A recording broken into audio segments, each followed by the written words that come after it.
Hello friend, जय नेपाल। हेर्न सक्नुहुन्छ हामी साङ्गा मन्दिर गएको छौँ।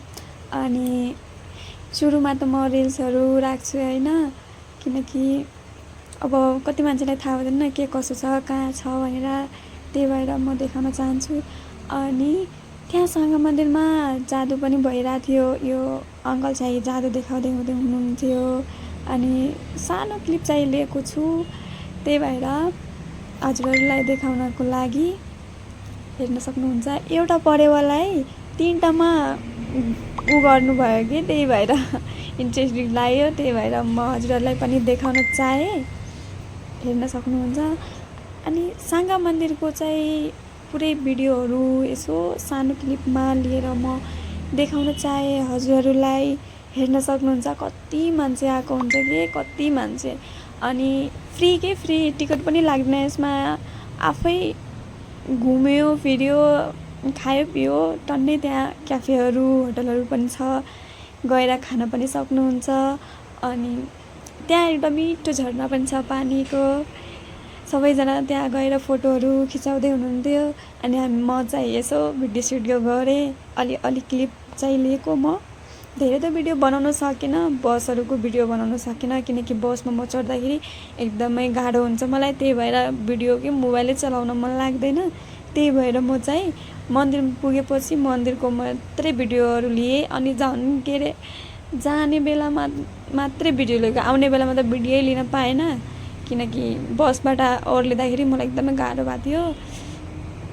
भमिटिङ आउँछ बसमा चढ्दाखेरि, त्यही भएर म चाहिँ आउने बेलामा चाहिँ भिडियो बनाउन सकिनँ। बसमा चढेको बेलामा नि भिडियो बनाउन सकिनँ। त्यही भएर यो साङ्गा मन्दिरबाटै म स्टार्टिङ गरेँ भिडियो बनाउन। अनि सानो रिल्सहरू हेर्न सक्नुहुन्छ, बिचबिचमा राखेको छु। म चाहिँ माइजू हुनुहुन्छ, माइजूको साथी हुनुहुन्छ। अनि म चाहिँ यसरी रिल्स बनाएको छु, हेर्न सक्नुहुन्छ। एकदमै महादेवजीको एकदमै ठुलो मूर्ति बनाएको छ।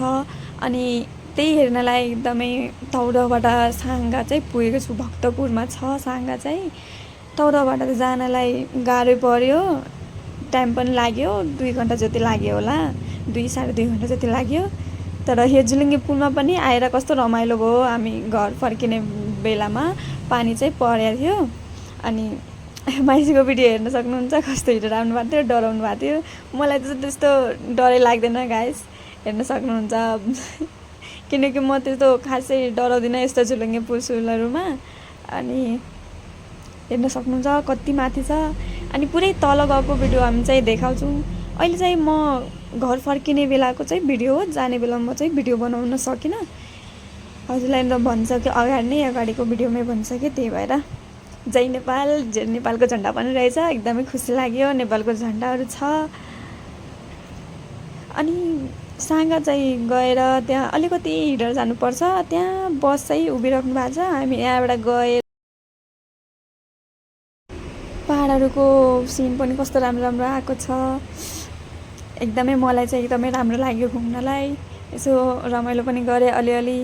हामी अब अहिले झुलुङ्गे पुलमा गइरहेको छौँ। मान्छेहरू धेरैजना थियो, टिकटक भिडियो रिल्सहरू सबै बनाउँदै थियो। ल म चाहिँ छिटो नै पुगेको थियो। माइजूहरू सबै पछाडि हुनुहुन्छ, हेर्न सक्नुहुन्छ। सबैजना आइसकेछौँ।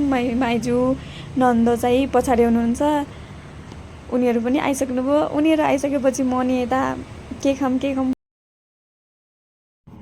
अनि लस्सी लिइसकेँ। लस्सी एकदमै मिठो थियो, प्राइस पनि ठिकैको थियो।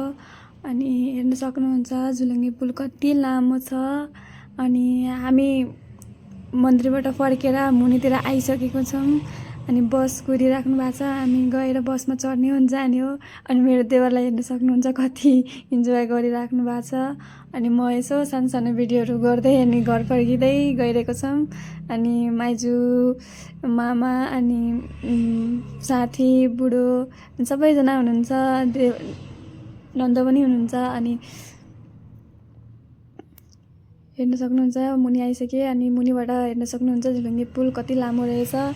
अनि सबैजनालाई भिडियो मन परेमा लाइक, कमेन्ट, सब्सक्राइब गरिदिनु होला है गाइस। ओके, हस्, बाई, थ्याङ्क यू।